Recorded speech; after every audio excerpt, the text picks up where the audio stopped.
Boleh boleh dinyalain nggak mic-nya teman-teman salah satu biar ini kayak kelihatan rame gitu. Ada 44 partisipan. Oke, nggak ada. Oke, lanjut. Oke, perkenalkan sebelumnya nama saya Anggi. Saya akan jadi apa nih? Jadi host buat ngulik ilmu-ilmu sama cerita nanti dari narasumber kita. Tentunya pada webinar malam ini untuk kurang lebih sekitar 60 sampai 90 menit ke depan. Oke. Dan sebelumnya saya ingin pengen kasih tahu nih ke sama teman-teman. Kalau acara ini tuh acara dari School ID. Nah, School ID itu apa sih? Nah, jadi School ID ini merupakan sebuah platform yang bergerak di bidang pendidikan nih, yang baru banget berdiri bulan September kemarin, dan School ID ini punya tujuan nih. Kami memiliki tujuan untuk memberikan kebermanfaatan kepada masyarakat dan juga membantu meningkatkan kualitas sumber daya manusia Indonesia. Kami sendiri nih punya program-program nih yang berfokus pada simulasi TOEFL, IELTS, webinar, dan juga mentoring beasiswa. Nah, webinar pada malam ini dan juga IELTS simulation yang besok teman-teman ikuti itu juga bentuk real pelaksanaan program-program kami. Gitu, teman-teman. Oke. Ya, waduh, makasih nih Mas Nugraha. Selamat datang juga pada teman-teman yang baru datang. Kita baru banget buka. Oke, mungkin cukup untuk perkenalannya ya. Mungkin saya bakal bacain rundown. Rundownnya kita nggak terlalu banyak karena ini webinar. Jadi nanti 7.30 sampai 7.40 nanti saya akan bacain profil nih dari narasumber kita. Terus juga nanti ada sesi materi atau kurang lebihnya tuh talk show karena nanti saya akan tektokan gitu selama kurang lebih 40 menit. Terus nanti ada juga sesi tanya jawab, nanti ya kurang lebih 20 sampai 25 menit. Dan terakhir nanti kita ada penutupan sama sesi foto bersama, sesi screenshot. Oke, teman-teman. Ya, selamat datang kepada teman-teman yang baru join. Mungkin boleh di absen dulu buat teman-teman yang baru join. Formatnya itu nama, sama asal, sama sekarang lagi apa kesibukannya. Oke, lanjut ya teman-teman. Mungkin boleh di-share nggak nih Kak profil dari narasumber kita? Oke, jadi ini dia. Sebelum kita ngobrol santu-santu nanti ini sama narasumber kita, ada baiknya saya bacain dulu nih profilnya yang mungkin teman-teman juga udah bisa baca di screen. Jadi pembicara kita malam ini tuh seorang mahasiswa dari salah satu kampus Ivy League. Dibacanya apa nih? Ivy atau Ivy? Ivy League aja kali. Cornell University, Amerika Serikat, buat program Master of Laws atau LL.M. Oke. Dengan bangga mungkin saya perkenalkan Bang Muhammad Krishna Vesa. Halo Bang Krishna, boleh dinyalain mic-nya nggak, Bang? Ya, halo Anggi. Kedengeran ya? Oh ya, kedengeran Bang. Jadi Bang Krishna ini bisa dipanggil Bang Krishna, boleh, atau Kak Krishna mungkin teman-teman mau panggilnya. Jadi lanjut aja ya. Jadi selain dapat kesempatan kuliah di Amrik nih, Bang Krishna ini juga berkesempatan jadi penerima beasiswa dari Lembaga Pengelola Dana Pendidikan atau LPDP dari Kementerian Keuangan Republik Indonesia buat jalanin program magisternya di Cornell University. Dan Bang Krishna ini juga salah satu mahasiswa lulusan Fakultas Hukum Universitas Indonesia dari program kekhususan hukum, ekonomi, dan bisnis. Bang Krishna juga merupakan asosiat di kantor hukum Sumadi Praja dan Taher, yang merupakan salah satu kantor hukum terbesar di Jakarta yang memiliki kerjasama strategis dengan kantor hukum di Singapura, Allen dan Gledhill. Nah, Terus Bank Krisna juga menangani berbagai transaksi internasional dan nasional, khususnya terkait di bidang informasi dan teknologi, informasi, teknologi, dan perlindungan data. Bisa kita Bank Krisna nih kuliah nyambi kerja. Terus juga di sini ada berbagai award atau apa nih, berbagai macam penghargaan yang sudah didapat oleh Kak Krisna, ada banyak banget.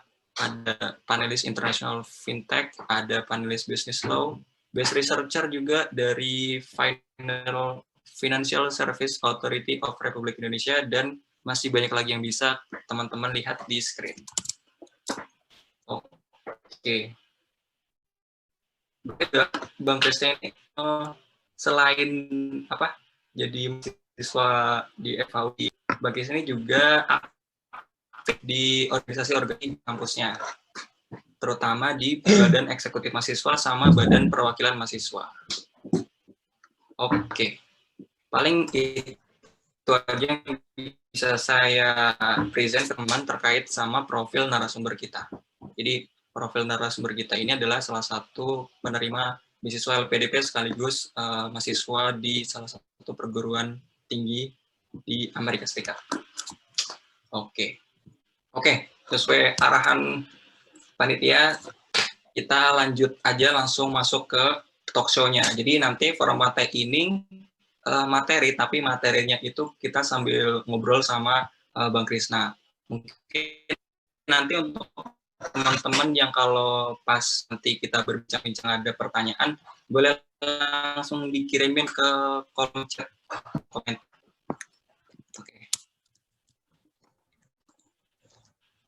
Oke, saya komen dulu ya. Halo semuanya, kembali lagi bersama saya Anggi di webinar Bedah IELTS Bootcamp Volume 1 oleh Sekolah ID. Dan pada kesempatan kali ini juga tadi narasumber kita sudah hadir, yaitu Bang Muhammad yang biasa dipanggil Bang Krisna atau Kak Krisna. Halo Kak Krisna, boleh disapa teman-teman yang lain, Kak? Bang.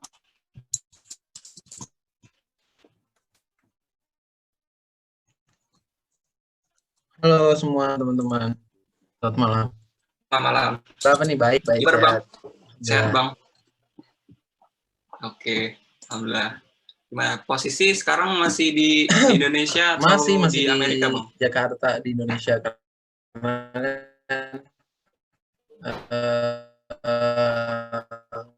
Karena apa? COVID, jadi rencana keberatan hari udah di sana sih. Gitu. Oh, karena Bang Krisna menerima tahun ini yang berarti ya, Bang? Negara beda-beda, terus negaranya apapun kampusnya beda-beda kebijakannya. Kalau kampus gue itu ada semacam orientasi dulu, gitu ya. Kalau teman-teman S1 kan ada semacam OBM, bukan ospek, nggak ada ospek. Udah S2 udah pada tua-tua nggak di ospek. Nah, semacam orientasi aja gitu, cara pakai sistem kampus ini gimana sih gitu kan, ada itu kadang-kadang ada, kalau di UI ini di UI ada siapnya Pak ya, semacam itulah, itu cara makainya gimana, orientasi aja gitu. Agustus kemudian nanti kuliahnya baru di Januari. Oke, berarti sekarang posisinya lagi masa-masa orientasi atau udah belajar tuh, Bang? Sekarang nggak ada apa-apa, kan orientasinya udah selesai, terus masih nunggu Januari. Makanya bisa kerja gue sekarang. Oke, oh iya nih kan tadi Bang Krisna kan jadi salah satu asosiat di kantor hukum ya, Bang ya? Berarti ini lu apa nih, lu gue atau saya kamu nih, Bang? Bebas ya, oke. Gue lu aja kali ya biar santai. Jadi ya, sekarang boleh. Lu tuh masih apa ya disebutnya, terdaftar sebagai karyawan di kantor lu atau udah berhenti karena beasiswa, Bang? Masih associate di kantor. Nanti pun setelah di kemungkinan gitu sih. Oke, siap. Di belajar. Oke, mungkin itu aja untuk ya sekedar basa-basi apa nih kesibukan lo nih, Bang. Karena lu berangkatnya bulan Januari kan? Berangkatnya Januari. Oke, siap. Jadi gini Bang, kita pengen nanya-nanya nih terkait lu kemarin bisa lolos tentunya IELTS dengan skor yang pasti tidak apa ya, tidak jelek lah untuk mendapatkan beasiswa LPDP. Nah, pertanyaan ini Bang, IELTS itu tuh sebenarnya apa sih Bang? Dan tes IELTS ini digunain buat apa? Emang spesifik untuk nyari beasiswa kah atau gimana Bang menurut lu Bang? Bentar, ini jadi fokus. Iya, mungkin teman-teman udah pada aware ya, IELTS itu salah satu dari apa bahasanya? IELTS itu sendiri kan singkatan tuh International English Language Testing System. Jadi IELTS itu merupakan sistem pengujian untuk mengetahui kemampuan bahasa Inggris seseorang. Sebenarnya nggak IELTS doang sih. Ada yang lain juga kayak macam TOEFL gitu kan. Nah, nanti tergantung jadinya kampusnya, tergantung institusinya, tergantung lembaga beasiswanya mewajibkan yang mana kayak gitu. Kalau misalkan teman-teman mau apply LPDP, yang gue tahu LPDP itu bisa dua-duanya, bisa IELTS, bisa TOEFL gitu. Nah, kalau di Amerika biasanya untuk teman-teman yang di jurusan sosial biasanya IELTS cukup, untuk beberapa kampus juga IELTS cukup. Tapi kalau untuk teman-teman yang di Saintek, kemudian misalkan kampusnya udah top 3, misalkan ya Harvard, Stanford, nah itu biasanya IELTS udah nggak bisa gitu. Biasanya mereka harus TOEFL kayak gitu, karena memang proses TOEFL itu kan lebih kompleks kayak gitu sih. Nah, kalau di negara-negara lain juga beda-beda sih. Kalau di Inggris mayoritas masih terima IELTS, karena IELTS itu juga dari Inggris. Itu sih paling. Oh, jadi mungkin kebanyakan negara di Amerika menggunakan IELTS dan Eropa TOEFL, atau kebalik Bang? Kebalik. Oh, kebalik. Jadi di Eropa pakainya IELTS, Amerika pakainya TOEFL. Iya. Oke. Rata-rata ya, tapi juga kayak kampus gua tuh nerima juga IELTS. Oh, gitu. Oke, cool. Oke, next nih Bang. Untuk pertanyaan mungkin paling umum, gimana sih pengalaman lu pas kemarin belajar IELTS? Tapi BTW lu tuh angkatan berapa sih Bang? Jangan bahas angkatan, ntar gue malu. Oke, siap. 2013 gue, angkatan 2013 berarti lulus 2000 ya 2017. Tadi ada yang dari SMA. Apa 18 atau 19 Bang? Apa? Lulus dari FAUI 2017. Oh iya, 2017. Ya, lulus SMA 2013, lulus dari FAUI 2017. Iya. Oke. Awal. Ini lu berarti lulus 2017, di 2020 lu dapat LPDP. Nah, selama waktu kurang lebih 3 tahun, itu gimana sih pengalaman lu buat belajar IELTS? Atau emang di tahun 2019 lu dapat beasiswanya, terus 2020 tinggal berangkat? Gimana sih pengalaman lu? Iya, jadi kayak mungkin cerita dulu ya, kayak gue ketika lulus dari FAUI itu sebenarnya bahasa Inggrisnya juga nggak terlalu bagus kayak gitu. Mungkin bisa dibilang rata-rata atau mungkin di bawah rata-rata lah, di bawah rata-rata mahasiswa FAUI pada saat itu kayak gitu. Oke, sorry Bang. Ini rata-ratanya yang waktu itu lu tuh, boleh disebutin nggak angkanya? Oh, nggak tahu lah, kan belum pernah ada tes gitu satu FAUI, ayo tes IELTS ya, terus rata-ratanya nggak ada kan. Tapi maksudnya ya mungkin kalau ini kira-kira aja ya, kira-kira mungkin dari angka rata-ratanya mungkin 6,5 lah kayak gitu kan. Nah itu mungkin gue di bawah itu 6 mungkin ya. Kalau dites gitu, tapi gue juga belum pernah tes. Tapi ya sadar diri aja gitu, oh waktu itu nih kurang bahasa Inggrisnya kayak gitu. Dari berbagai aspek. Misalkan dari aspek grammar, dari aspek speaking, dari aspek writing kayak gitu. Karena kan selama kuliah di Indonesia, semua kuliah di Indonesia ya. Selama kuliah di FAUI itu jarang banget ketemu atau merasakan atau mengalami pelajaran bahasa Inggris kayak gitu. Kalau di UI itu cuma ada MPKT bahasa Inggris tuh cuma sekali ya, berapa SKS kayak gitu kan.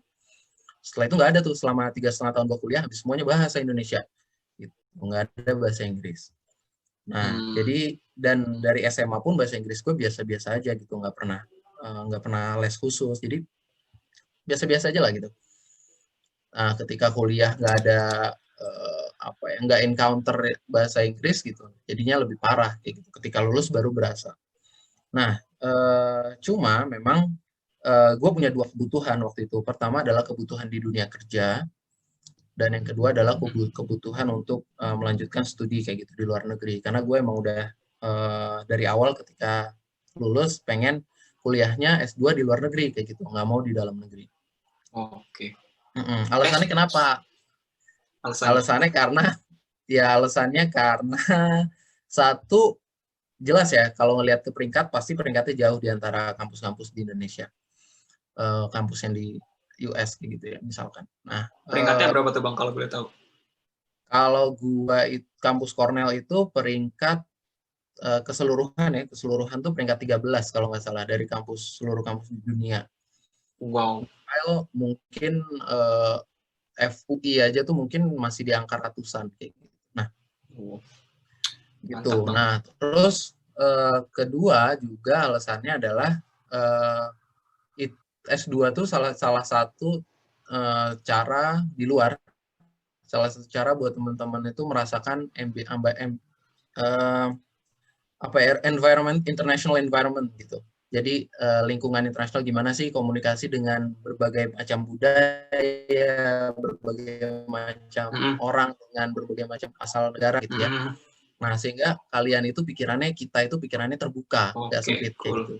Nah, membuka cakrawala gitu. Dan yang ketiga, nah ini yang paling penting sebenarnya. Yang paling penting adalah jalan-jalan gratis selama 1 tahun. Kalau ada beasiswa gitu kan. Itu paling penting tuh. Itu bonus lah ya. Itu bonus. Kalau buat gue itu yang utama. Itu yang utama ya. Bukan belajar ya berarti ya. Gue bercanda. Ya, dan bonusnya adalah lu bisa jalan-jalan selama 1 tahun. Kalau misalkan jalan-jalan misalkan ke Amerika. Jalan-jalan ke Amerika pakai tour gitu ya. Itu paling 2 minggu, itu juga padat banget gitu kan. Nggak bisa, kalian harus ngikutin jadwal gitu ya. Harus ngikutin jadwal gitu kan. Tapi kalau once kalian S2, entah kalian di Eropa, entah di Amerika, entah di negara lain gitu, manapun itu di luar negeri, itu kalian punya waktu yang sangat banyak. Ini gue kasih contoh, misalkan selama 1 tahun, gue tuh punya 2 semester. Mulai di Februari, selesai di Mei. Februari, terus mulai lagi tuh Juli, jadi dari Mei ke Juni, Juli, jadi ada 2 bulan kosong. Nah, itu kalian bisa muter-muter kalau di US. Jadi 2 bulan lu tuh nganggur tuh? Ya nggak nganggur, maksudnya kan banyak juga aktivitas. Salah satu jalan-jalan. Oh iya. Betul. Penting, dan itu penting untuk melihat memang dunia tuh kayak apa sih gitu kan? Betul. Untuk melihat dunia itu seperti apa. Nah, apalagi kalau di Eropa teman gue tuh dari LPDP juga ya, dia ngampus di Belanda, di Wageningen, kemudian Eropa itu bebas, jadi antar negara itu nggak ada, lu nggak perlu visa lagi, jadi minggu ini di Belgia gitu, kemudian minggu ini di Jerman, tapi yang jelas tentu kewajiban utamanya belajar harus ditunaikan ya. Nah, BTW, itu alasan lah. Nah, mau nanya nih Bang, mau konfirmasi nih, berarti lu tuh ngambil S2 ini selama 1 tahun ya Bang? Ya itu beda-beda jurusan, beda-beda. Kalau hukum itu memang di luar negeri 1 tahun. Oke. Siap. Nah, karena gue punya kebutuhan 2 itu, kerja dan gue pengen kuliah di luar negeri. Karena kerja juga kita, teman-teman mungkin, frankly speaking ya, memang bahasa Inggris itu juga sangat dibutuhkan di dunia kerja. Gitu. Nah, apalagi lawyering di profesi gue yang full semuanya bahasa Inggris. Nah, akhirnya mau gak mau belajar lah di situ. Belajar bahasa Inggris dari nol. Dari nol nih, beneran dari nol gitu. Belajar grammar. Ingat kalau misalkan zaman SMP kan ada grammar, past, terus present, future gitu kan. Terus nanti ada turunannya lagi kan, simple, present, dan seterusnya. Simple past gitu kan. Meskipun lu udah dapet skor IELTS yang tinggi gitu, harus belajar lagi tuh dari Enggak, itu kan ketika awal gue baru belajar. Oh, oke. Ketika lulus gue nggak bisa bahasa Inggris, jadi gue belajar dari awal, kayak gitu maksudnya. Belajar grammar dan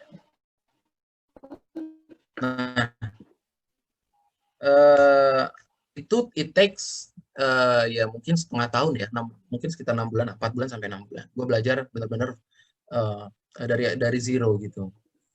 Cuma untuk belajar vocab, grammar, kemudian itu belum belajar speaking, belum belajar listening, belum belajar writing gitu. Menurut gue ketika nanti kita loncat ke IELTS course atau IELTS camp nih yang disiapin sama temen, itu kita udah ready gitu. Karena gue itu semuanya itu ketika kalian les itu nggak diajarin lagi tuh grammar gitu. Sedangkan ketika tes kalian dituntut untuk grammarnya sempurna. Misalkan menulis itu grammarnya nggak boleh ada yang salah, vocabnya nggak boleh ada yang salah, dan nggak ada autocorrect kayak di botnya. Tulis tangan. Nah gitu. Jadi untuk belajar itu ground itu sangat penting sekali. Bisa belajar mandiri, bisa belajar sama teman. Baru setelah itu IELTS course yang spesifik, belajar mengenai tips dan gimana kita familiar dengan soal-soal IELTS gitu sih. Oke, menarik. Berarti tadi lu mempersiapkan lu belajar dasar tuh hampir 4-6 bulan berarti Bang ya?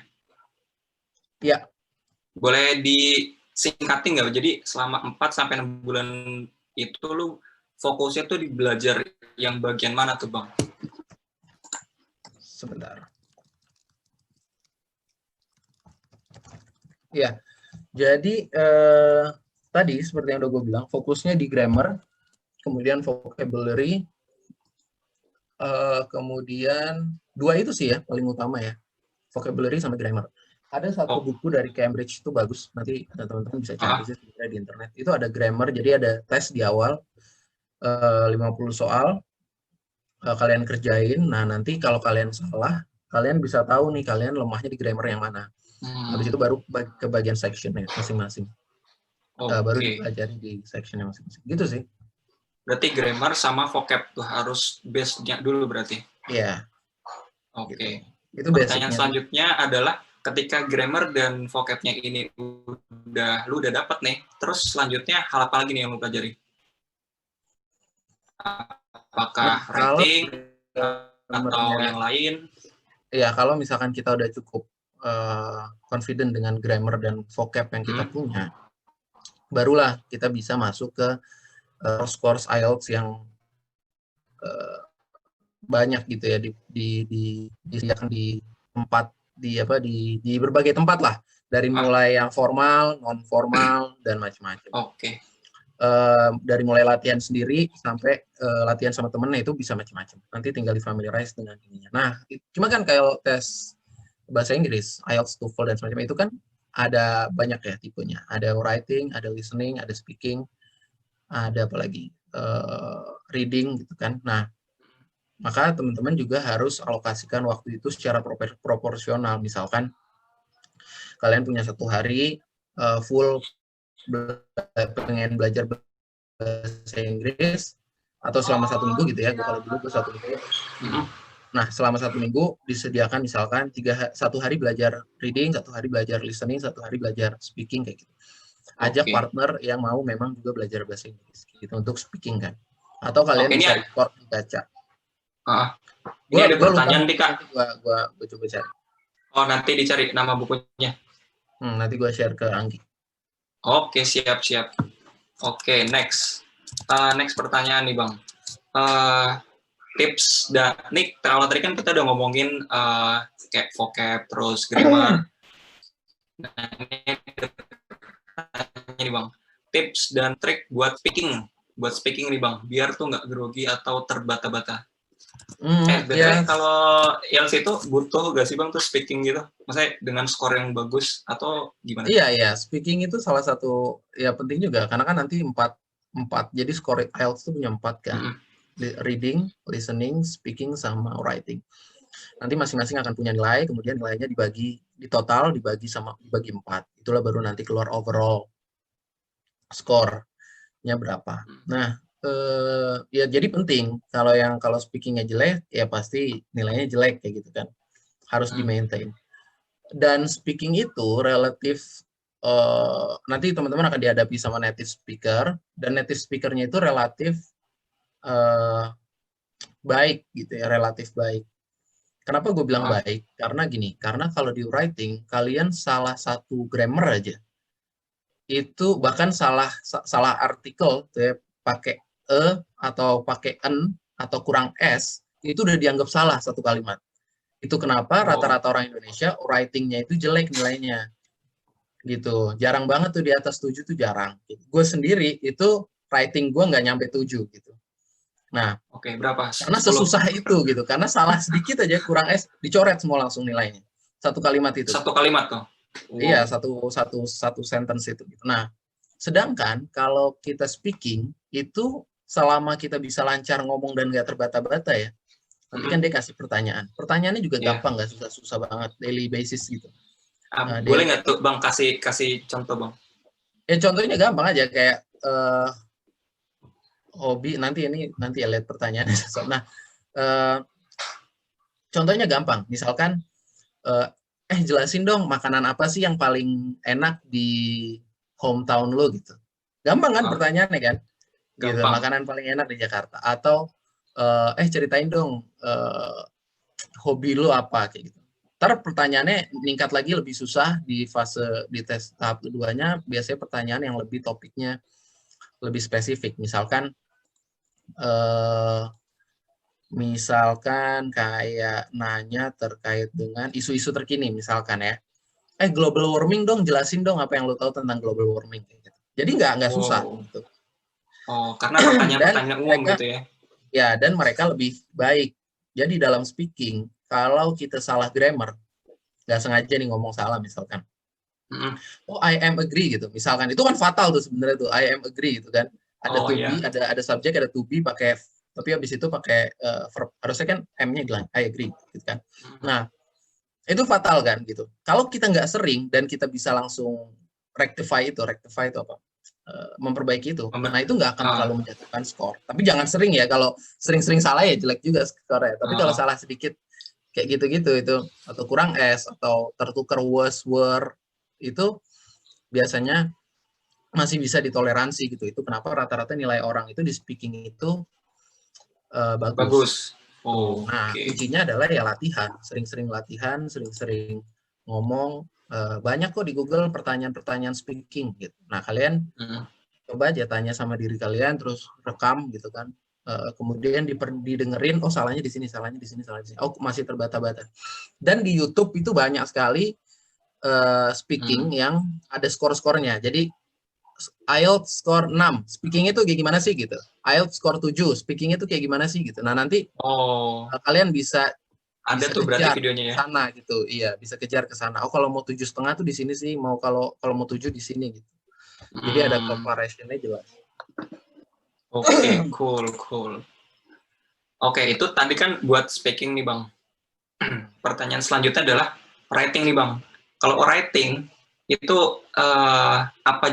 apa nih part yang paling susah nih, Bang? Writing tuh IELTS tuh ada 2. Writing pertama, writing kedua. Gua agak lupa ya, udah lama tes. Saya cuma kalau saya ingat gue writing pertama tuh kalian nanti dikasih data, entah itu table atau apa gitu. Terus kalian cuma suruh menyampaikan lagi aja gitu. Misalkan datanya naik gitu. Ya terus itu misalkan data penjualan. Kalian nanti tinggal tulis aja gitu. The amount of sales of products apa gitu kan. Misalkan past, jadi kan has been increasing during period berapa gitu ya. Itu kan contoh ya, Cok. Hanya menyampaikan itu aja. Nah, kalau di relatif gampang.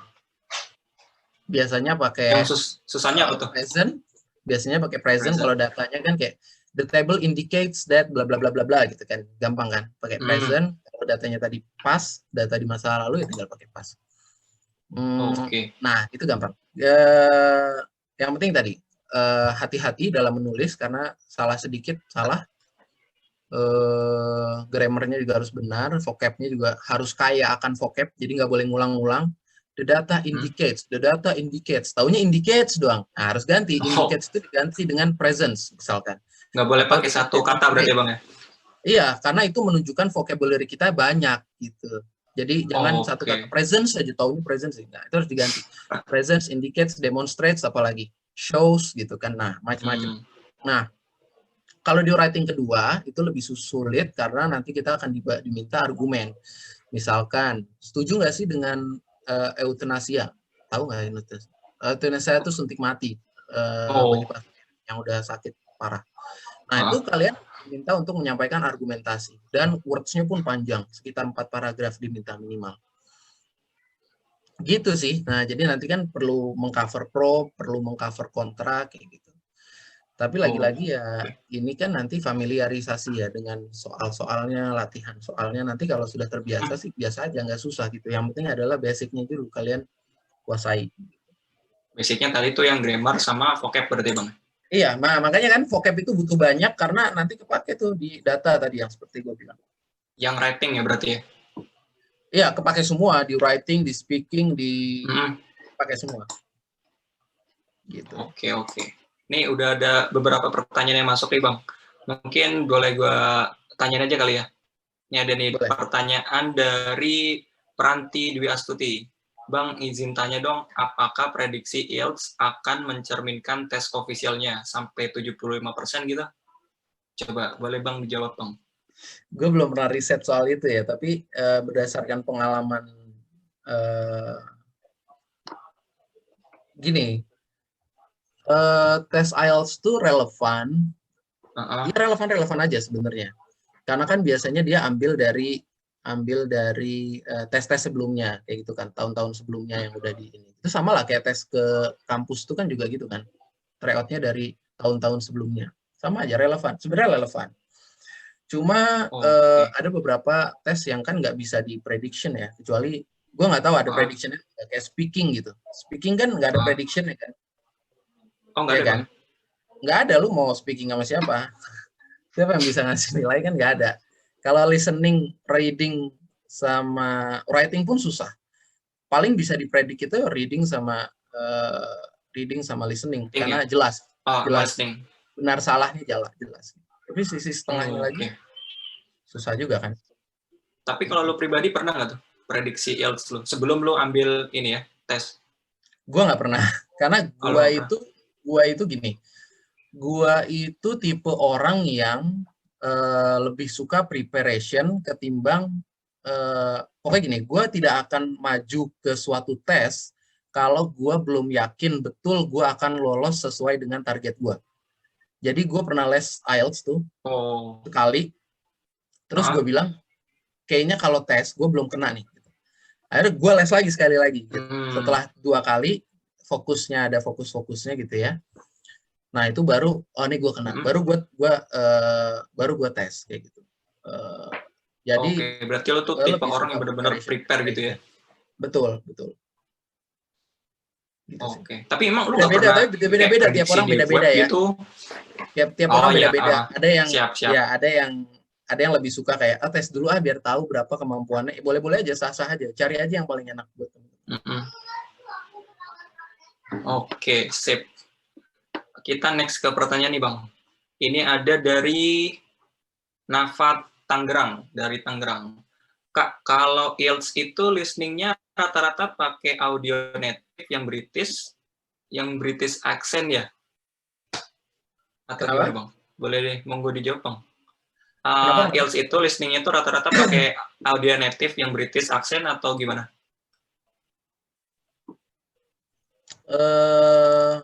Iya British ya, tapi sebenarnya gini, sebenarnya kan nggak jauh beda juga ya antara US sama UK English gitu. Bedanya tuh paling kayak kalau di establish yang satu pakai S, kalau UK, kalau yang US dia pakai Z, established gitu kan. Terus license pakai S, pakai C gitu kan. Kan hanya itu aja sebenarnya. Color, follower gitu ya. Iya, nggak signifikan. Sebenarnya kalau di kuping sih masih jelas lah. Oh, Tapi tapi setahu gue kalau memang pakainya UK. lu dari lu sendiri yang lebih difficult tuh yang mana bang? Sama aja, sama aja, nggak Sama ada aja. bedanya. Bedanya cuma S sama Z, beda ini aja kan, nggak ada ini. Oh, tapi kalau Jujur gue kalau gue nggak, nih bang yang jujur gue pribadi, jujur pertanyaan, jujur gini ya, jujur gue nggak memperhatikan hal ah, ini ketika dulu gue tes, tapi ah, seingat gue memang pakainya English UK. oh UK yang Tapi nggak signifikan. lebih kalau menurut gue lebih susahan yang UK bang daripada US. Kalau gue ya. Oh, Oke. pronunciation-nya ya, maksud kalian cara ngomongnya Listeningnya ya? listening. Iya Iya. cara Nah, ngomongnya. itu bisa rata-rata UK yang mungkin bagi orang Indonesia lebih susah didengar gitu ya. Nah, Hmm.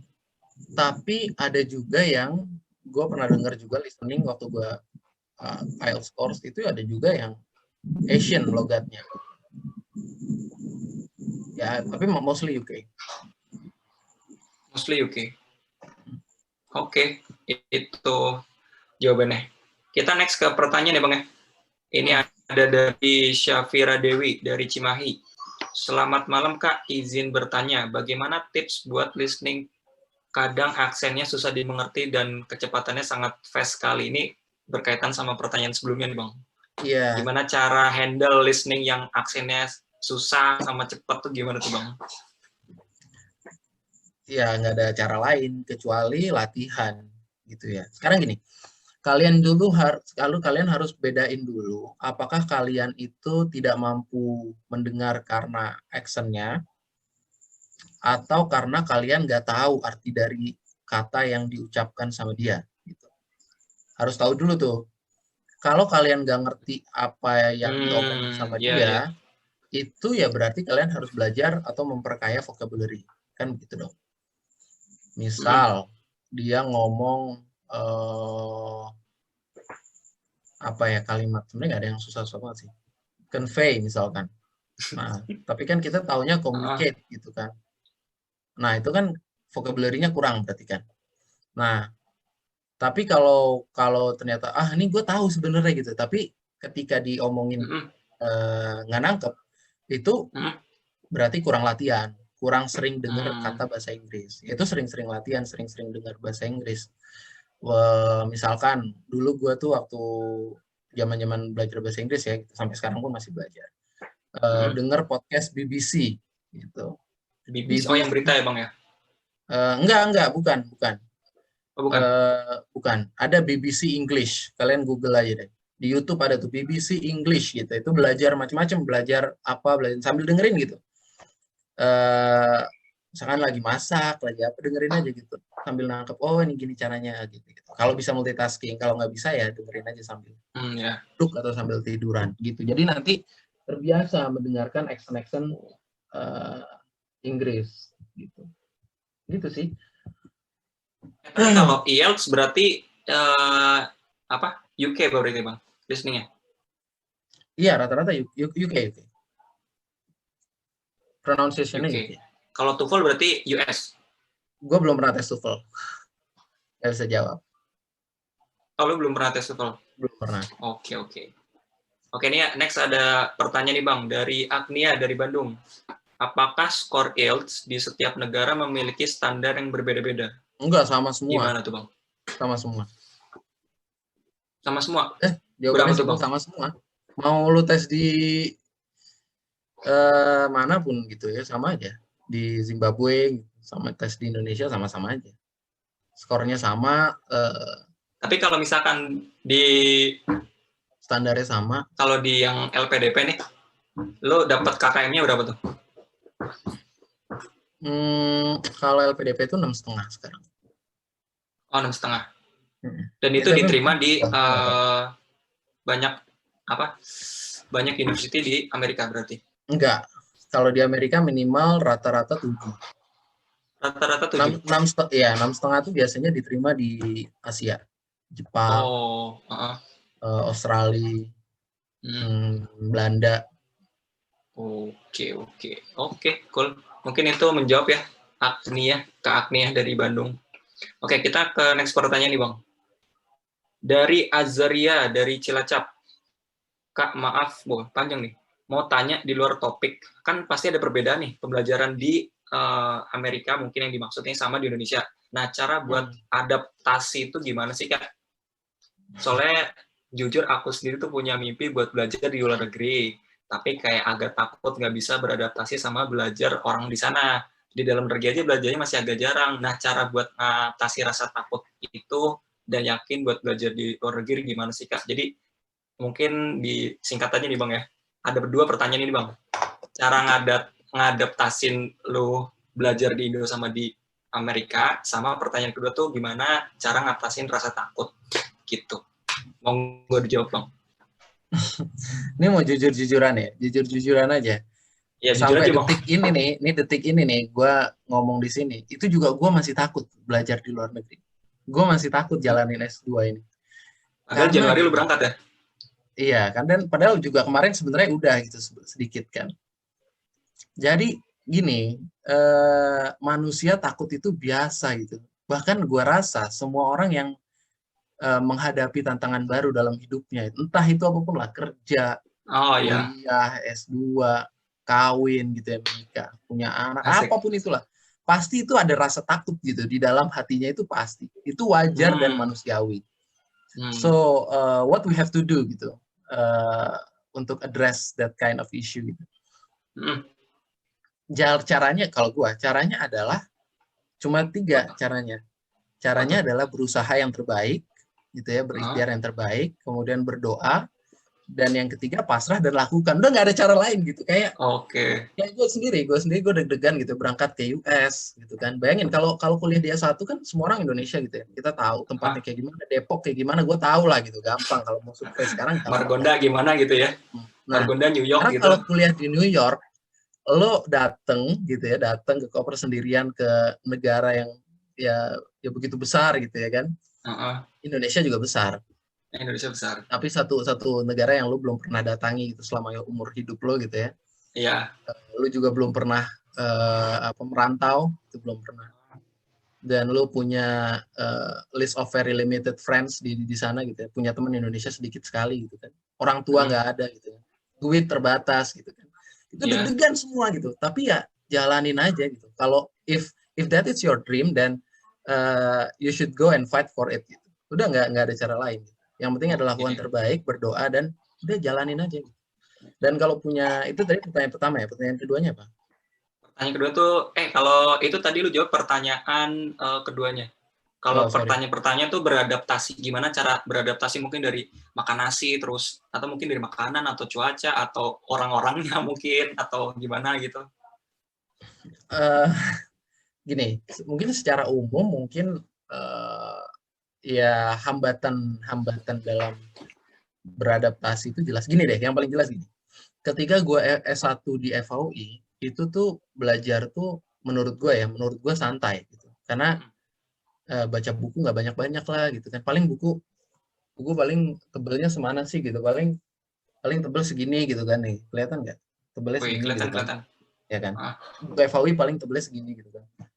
Nah, ketika gua kemarin kuliah gitu, padahal baru orientasi, itu tebel bukunya 3 kali lipat dari itu gitu kan. Jadi gila waduh. ya. Waduh, ngelihatnya aja udah deg-degan gitu. Nah, eh, tapi apa yang kita lakukan? Yang kita lakukan adalah ya lakukan aja gitu. Just do it kalau kata Lakukan. motonya Nike gitu kan. Ya just do it Oke, gitu. just do When it. you have Kalau lu punya buku setebel itu gitu ya, jangan pernah Uh-uh. berpikir gua nggak mampu nih gitu. Udah baca aja dulu gitu. Punya buku setebel 3 kali dari itu, baca aja dulu gitu. uh, Effort akan lebih besar tentunya pasti. Tapi ketika gini, jadi sebenarnya manusia itu ketika dia memang kepepet atau dia harus melakukan itu gitu ya, ya Uh-uh. nanti energinya itu dan apa kemampuannya juga akan sebenarnya mengikuti dari tuntutan itu gitu. Jadi Hmm. sebenarnya balik lagi jawabannya tadi adalah lakukan aja yang terbaik, berdoa dan jalanin aja gitu. Jangan Oke, jangan takut, berarti bukan gini, bukan nggak boleh takut ya, tapi boleh jangan bukan bermimpi. Takut boleh, wajar, semua orang takut. manusiawi gitu ya. Bahkan kalau kita mau agak agamis gitu ya, agak agamis sedikit, kalau kita religi gitu, belajar sejarah gitu.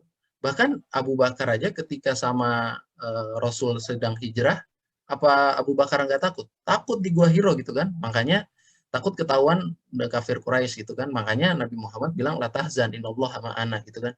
Jangan sedih. Kata Nabi Muhammad bukan jangan takut, enggak, jangan bersedih gitu. Kalau jangan takut bersedih. nggak apa-apa, tapi Takut manusiawi jangan gitu. manusiawi, tapi yakin aja gitu bahwa semua everything is gonna be alright gitu. Because God is with us gitu kan poinnya begitu kan. Betul, jadi takut setuju, wajar, tapi jangan berhenti karena ketakutan. Wih, oke. Jadi let it flow, terus berusaha, berdoa, sama berserah diri ya. Berarti ikutin aja gitu Bang ya. Oke. Mungkin itu tadi menjawab pertanyaan dari Kak Azria. Kita ke next pertanyaan nih Bang ya. Ini udah ada banyak banget nih Bang. Ini pending dulu 5 menit, boleh nggak? Gue ambil minum sebentar. Oke, boleh. Kita ini pending dulu ya teman-teman. 5 menit. Mungkin kalau ada teman-teman pengen ambil minum atau mau ke kamar mandi, boleh. BTW ini boleh banget nih teman-teman kalau misalkan ada pertanyaan, nanti raise hand aja. Jadi langsung tanya ke Bang Krisnanya gitu. Atau juga mungkin boleh lewat kolom komentar. Kalau nanti nggak keburu gitu waktunya gitu.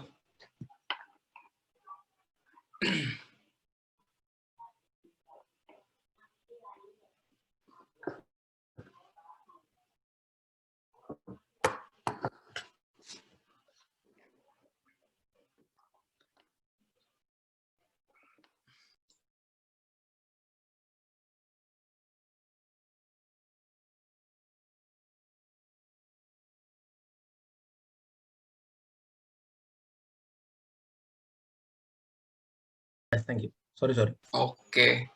Ini kita ke next pertanyaan berarti Bang ya. Ini ada dari Melia, dari Bekasi. Izin bertanya. Wah, ini dia ada 3 pertanyaan nih Bang. Yang pertama nih, bedanya IELTS sama TOEFL, mungkin singkat aja. Terus kedua, kenapa Bang Krisna pilih tes IELTS dibanding TOEFL? Apa karena persyaratan sebagai LPDP? Terus yang pertanyaan ketiga, lembaga apa saja yang menyediakan tes IELTS? Sama berapa sih biaya tesnya Bang? Gitu. Oke, itu aja Bang. Ada 3 pertanyaan. Oke, banyak banget. Satu-satu ya. Satu. Bedanya IELTS sama TOEFL itu apa? Bedanya IELTS sama TOEFL. Ya beda. Dua-duanya sama-sama English testing system. Tapi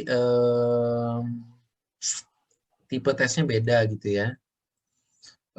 Menurut beberapa orang sih IELTS itu relatif lebih sederhana dan lebih mudah kayak gitu. Kalau IELTS itu kan pertanyaannya misalkan ya di reading itu kayak apa sih pokok idenya gitu. Terus apa sih yang disampaikan pembicara dalam paragraf pertama atau paragraf kedua gitu kan. Itu IELTS. Sederhana kan pertanyaannya. Kalau TOEFL itu lebih kompleks. Misalkan kayak fill in the blank, terus nyusun gitu. Nah, itu lebih kompleks. Makanya beberapa orang biasanya lebih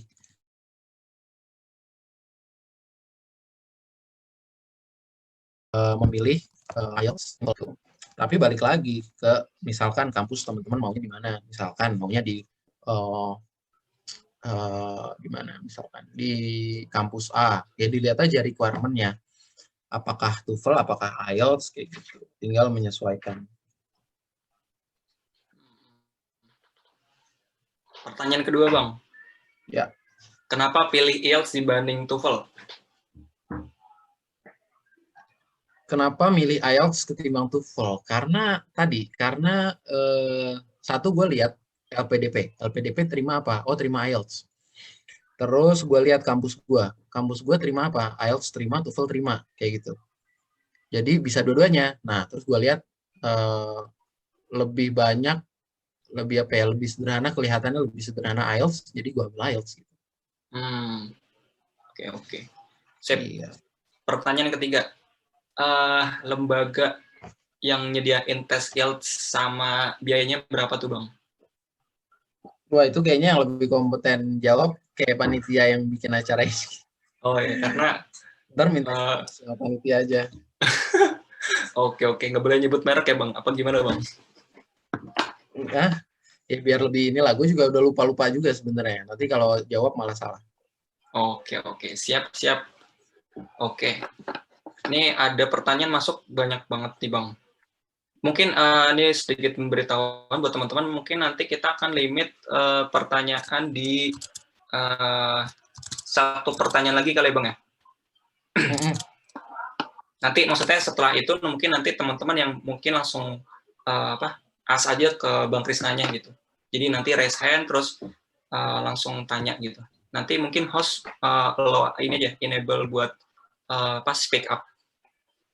Oke, ini kita next pertanyaan nih Bang, sebelum masuk ke raise hand. Pertanyaan tuh dari Restu, Tangerang.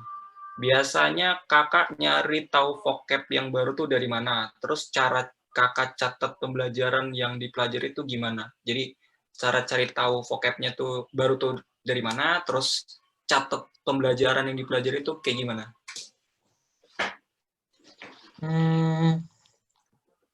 Sebetulnya ada dua cara. Waduh. Relatively speaking kayak ya sebenarnya ada dua cara. Gue lakukan dua-duanya tapi nggak full gitu ya. Nah, pertama itu sebenarnya bisa aja baca buku vocab. Itu kan banyak tuh di Google, di mana di toko buku gitu ya. Yang tadi lu sebutin juga berarti ya? Iya, nah baca itu, baca aja gitu. Baca aja satu hari misalkan 25-30 halaman. Oh kan baca, ini dong, oh ini artinya ini, oh ini. Nah terus ketika ada yang, wah ini baru nih, gue baru tahu nih artinya ini, gitu. Di underline atau dikasih tanda. Kemudian coba pakai itu ketika menulis sesuatu atau berbicara sesuatu kayak gitu. Itu satu. Kedua adalah ketika kalian misalkan baca novel.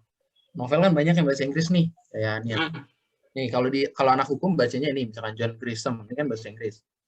Nah, baca terus kayak kalau ada yang kalian nggak paham, buka kamus, artinya apa sih?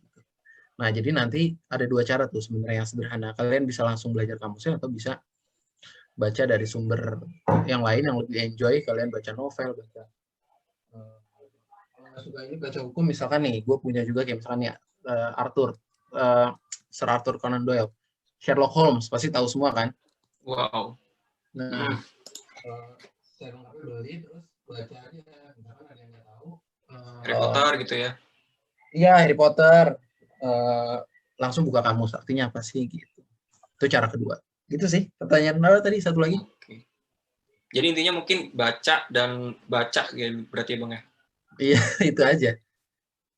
Tapi ini gue kepo juga sih Bang. Kan lu ya mungkin cara belajar lu kayak orang pada umumnya lah, tapi pasti lu adalah ritual-ritual khusus kayak apa gitu mungkin. Boleh dikasih sedikit gak Bang tips dan triknya? Ritual khusus apa nih? Ya kali lu kan LPDP nih.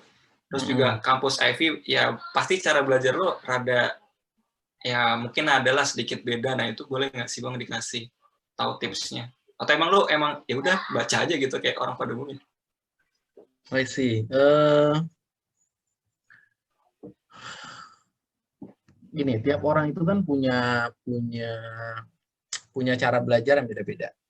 Ada yang mereka harus dengar dari guru gitu ya, apa tuh namanya tuh, yang teman-teman di pendidikan mungkin lebih paham ya. Ada yang mereka harus dengar, ada yang harus mereka dengar, ada yang mereka lihat gitu kan, ada yang dua-duanya gitu. Nah, kita tinggal sesuaiin aja mana yang cocok sama kita gitu. Nah, kalau gue pribadi, gue tuh lebih tipe yang ketimbang banyakin waktu buat baca kamus. Tadi misalkan gue baca kamus gitu ya, atau gue baca materi gitu ya. Gue tuh lebih cepat nangkep ketika itu diceritain sama orang kayak gitu. Oh. Itu akhirnya kenapa gue minta tolong sama teman atau gue ikut les privat bahasa Inggris kayak gitu. Jadi gitulah. Jadi memang temukan aja. Tapi kalau misalkan ada teman-teman yang belajarnya lebih suka belajar baca sendiri gitu kan ada juga ya. Nah, itu ya lakukan aja sesuai dengan caranya masing-masing. Nggak ada yang spesifik kayak, intinya gini, eh, jalan manapun yang kalian tuju gitu, yang kita tuju ke satu titik yang lebih tinggi gitu ya, itu nggak ada yang mudah, tapi juga sebenarnya, tapi tetap kalian harus cerdas gitu dalam menjalaninya gitu. Nggak ada sih jalan, there is no simple straightforward way yang bisa kalian tiba-tiba IELTS-nya tinggi gitu. Nggak ada. Jalan pintas gitu ya, Itu nggak harus ada ya? belajar secara, nggak ada jalan pintas, nggak ada gitu. Memang Oke. harus belajar secara pelan-pelan, tapi juga tetap belajar secara cerdas gitu. Jangan banyak belajar tapi sia-sia. Gitu sih. Oke, sip. Thank you Bang Krisna. Oke, jadi itu teman-teman. Pertanyaan terakhir sebelum kita ke sesi raise hand. Ini sebenarnya udah banyak pertanyaan yang masuk, tapi mungkin bakal extend juga nih waktunya nih kalau dibacain. Mungkin kita langsung masuk ke sesi teman-teman yang langsung nanya ke Bang Krisnanya. Jadi nanti teman-teman boleh raise hand di Zoom-nya itu ada raise hand. Oke. Ini ada nih Bang, Agus Mahendra, Kak Agus Mahendra. Silahkan Kak Agus Mahendra. Terima kasih. Bang, saya mau nanya gini, waktu di bagian speaking test, itu biasanya pengujinya itu native speaker atau orang lembaga penguji Bang? Native speaker atau lebih ke orang penguji dari Indonesia yang navasi? Pas speaking. Iya, yang tes speaking ya. Speaking test. Semuanya native speaker. Oh, native speaker ya, oke. Iya, nggak ada yang Indonesia. Mungkin ada beberapa, tapi sangat dikit, dan juga biasanya kualifikasinya tinggi. Salah satu non-native speaker yang menguji speaking itu, jadi gini, kalau uji speaking itu nggak bisa asal-asalan gitu, dia harus certified, gua nggak hafal lah itu, tapi certified penguji IELTS lah, something like that gitu. Nah, itu Indonesia itu sangat jarang sih, hampir nggak pernah ditemui gitu ya. Iya, tapi semuanya native sih rata-rata. Gitu. Mungkin dari 50, mungkin satu orang Indonesianya gitu. Very unlikely. Oke, thank you Bang. Tapi ini bukan suatu masalah gitu, karena they are nice gitu ya, maksudnya baik gitu, tapi ya profesional gitu. Ketika ngetes ya ngetes gitu, nggak yang ngetes gitu, pengen tahu kalian bisa nggak sih, gitu sih. Dan biasa aja, mereka juga nggak ini nih Bang, jangan menakutkan ya Bang. Oke, mungkin cukup wajar dari kan ya, Mas Agus. Sorry. Oke, thank you ya Bang. Oke. Sama-sama. Kita next ke ini, tadi ada Kak Iqbal dulu nih. Mungkin dari host, monggo silakan menyalakan mic-nya. Oke, ini bertanya ya Bang. Terima kasih atas kesempatannya. Jadi ini Bang, pernah nggak Bang kalau misalnya pas lagi ngomong sama orang asing atau foreigners gitu, kita nggak ngerti sama vocab-nya tuh. Nah, terus gimana tuh Bang cara ngadapinnya? Oke, pernah.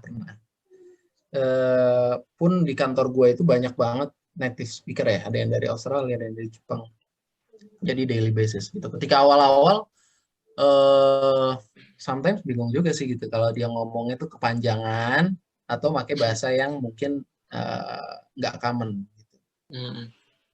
Nah, dalam hal itu, kalau kalian nggak ngertinya sedikit tapi tetap bisa nangkep idenya atau suatu hal yang dia pengen sampaikan, tinggal direspon aja.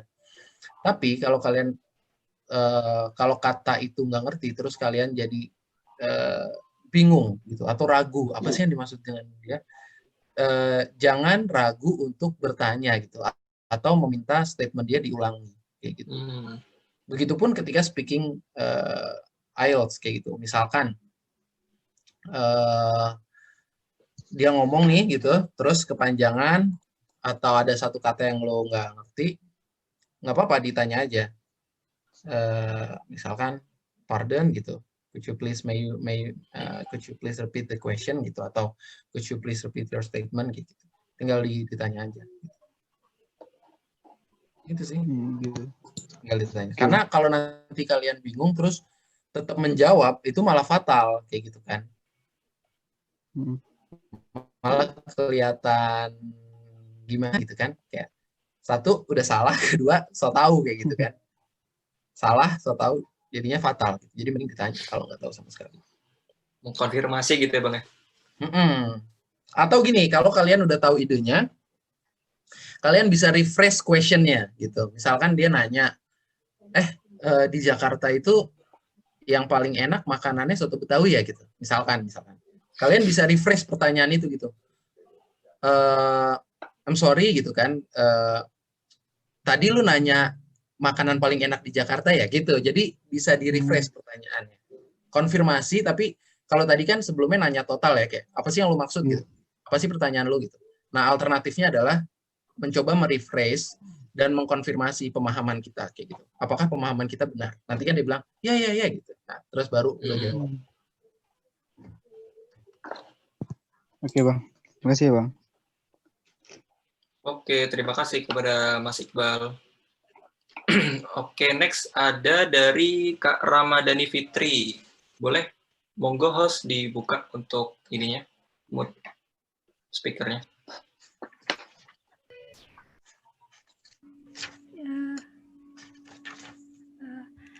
Hai Kak Krisna, aku mau nanya. Menurut Kakak, IPK itu penting nggak Kak untuk ngelamar beasiswa? Mungkin salah satunya beasiswa LPDP ya Kak. Soalnya setiap aku ikut web tentang Scholar, pembicaranya tuh IPK-nya selalu cum laude dan aku jadi minder sendiri karena IPK aku itu IPK aku tuh 3 lebih dikit gitu loh Kak. Nah menurut Kakak itu gimana?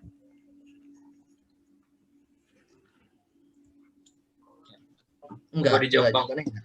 Halo, kenapa? Iya, monggo dijawab maksudnya. Iya, jawabannya enggak harus. Gini, tipe beasiswa itu banyak. Ada beasiswa yang memang mencari requirements-nya misalkan teman-teman yang cum laude. Ada juga beasiswa, tapi banyak juga beasiswa yang enggak menjadikan dasar IPK itu semata-mata menjadi dasar utama penilaian. Salah satunya LPDP.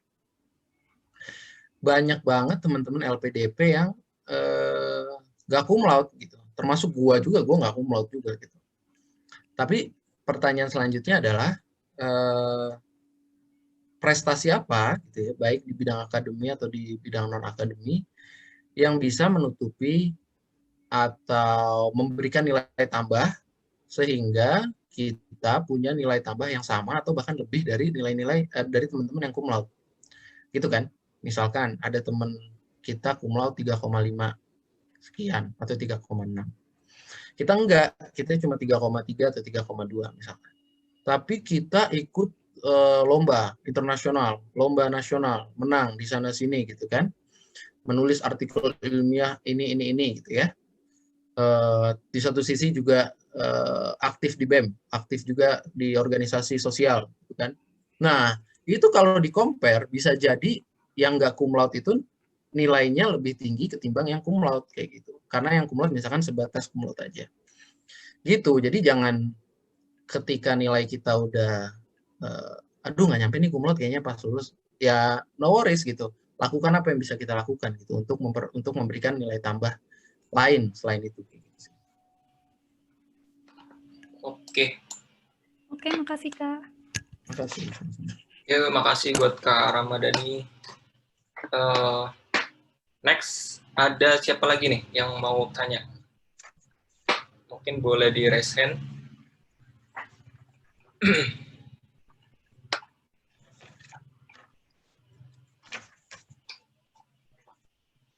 Nanti kita sampai 8.45 kita. Jadi mungkin 2 sampai 3 orang lagi. Ya, monggo teman-teman.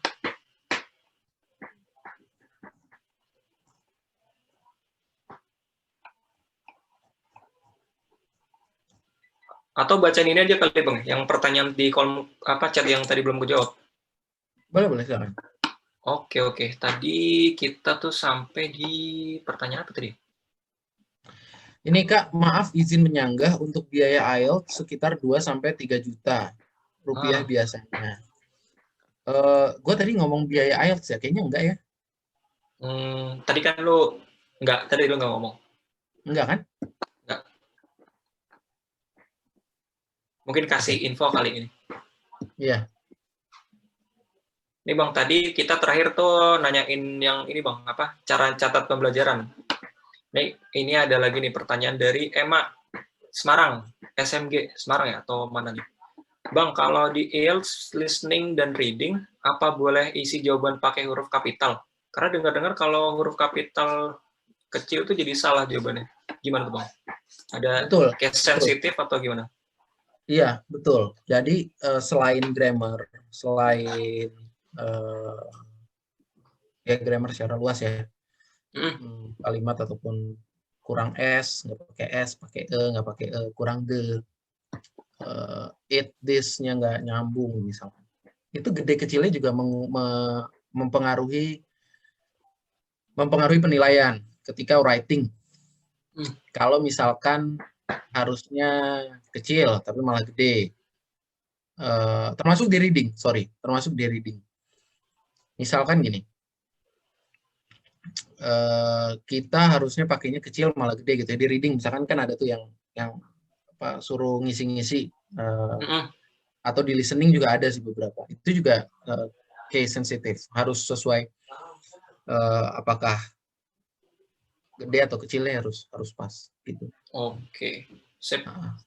Tapi kalau angka sama nomor itu nggak masalah. Misalkan dia diminta yang harus jawaban itu misalkan angka 2 ya, atau 12 misalkan. Itu mau ditulis 12, 1, 2 gitu, angka gitu, atau 12, itu nggak masalah. Oke. Sip. Ini ada pertanyaan nih Bang. Dari Ahmad Gozi Khairuddin. Silahkan, mungkin host untuk enable speaker-nya.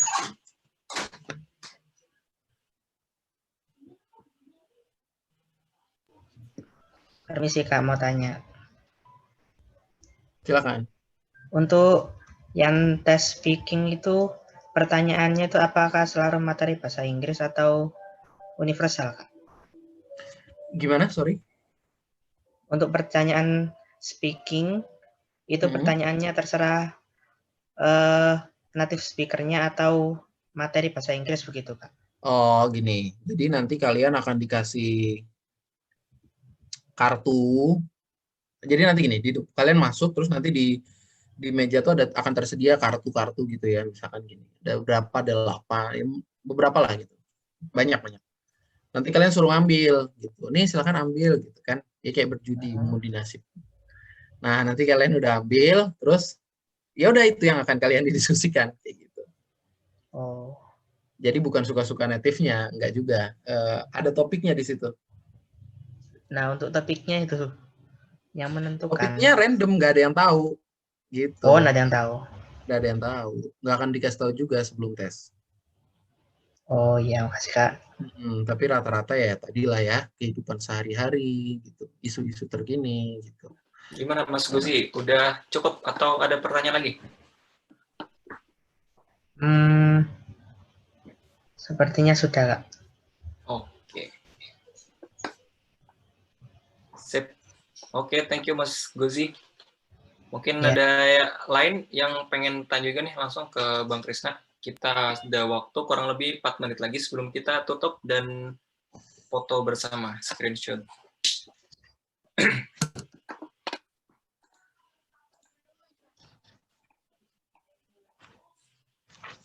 Bang, BTW nanti pas bulan Januari tuh langsung belajar atau ada kayak masa adaptasi gitu, Bang? Udah kan, orientasinya udah. Kemungkinan sih langsung belajar gitu. Oh, langsung belajar ya? Iya.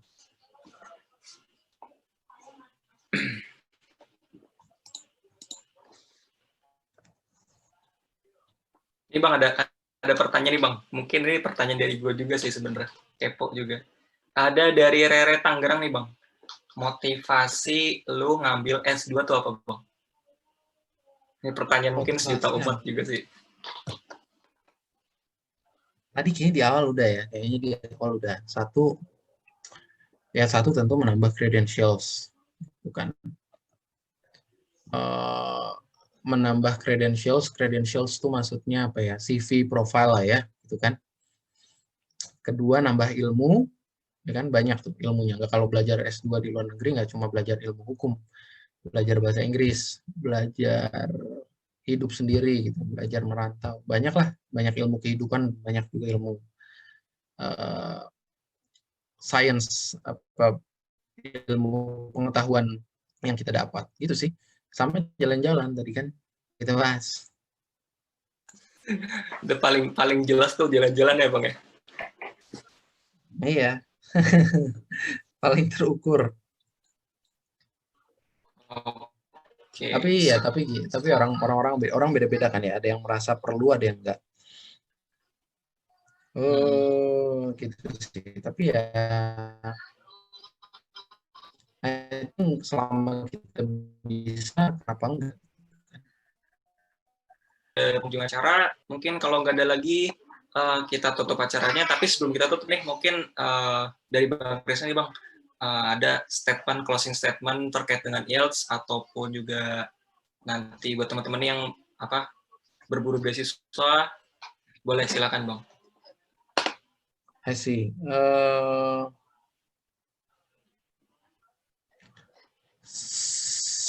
Gimana ya?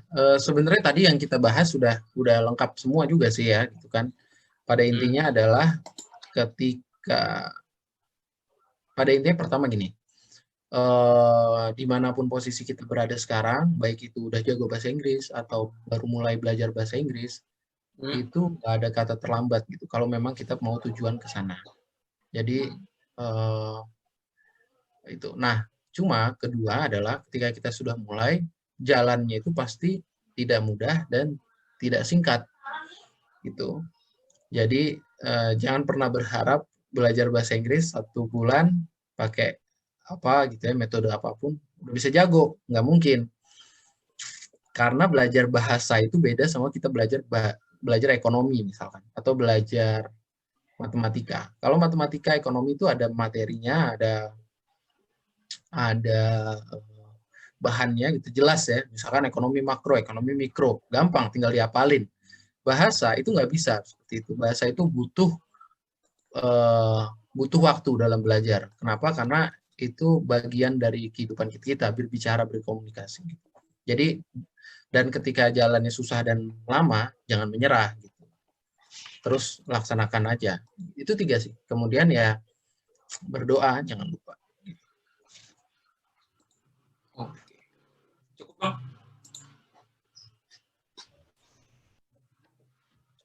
Oke, kita udah di 8.45 sebelumnya. Jadi kita udah di sesi akhir acara pada malam ini.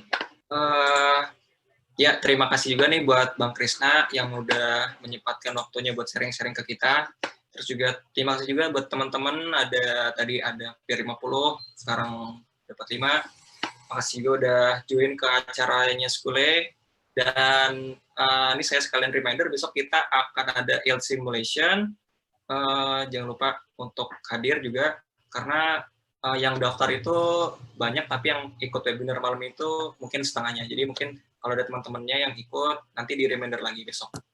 Kalau ada pertanyaan, besok akan ada ada briefingnya dulu. Oke, jadi itu. Terus saya juga pribadi mohon maaf juga nih kalau saya sebagai host ada salah-salah ucapan atau kata-kata yang kurang berkenan. Sama jangan lupa nih follow Instagram Skule di @skule_.id gitu teman-teman. Follow ya, jangan lupa. Dan sebelum kita masuk ke sesi foto-foto, saya akhiri dulu. Terima kasih. Selamat malam. Wassalamualaikum warahmatullahi wabarakatuh. Waalaikumsalam. Terima kasih semua. Oke, silakan teman-teman buka mungkin kameranya. kita akan screenshot. Mungkin teman-teman panitia nanti boleh bantu untuk screenshot ya. Oke, Ini udah pada nyalain? Oke, ini udah, Kak.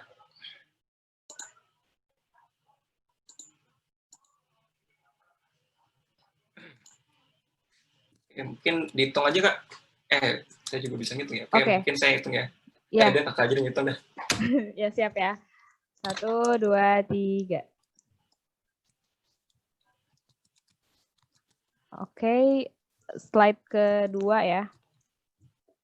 1, 2, 3.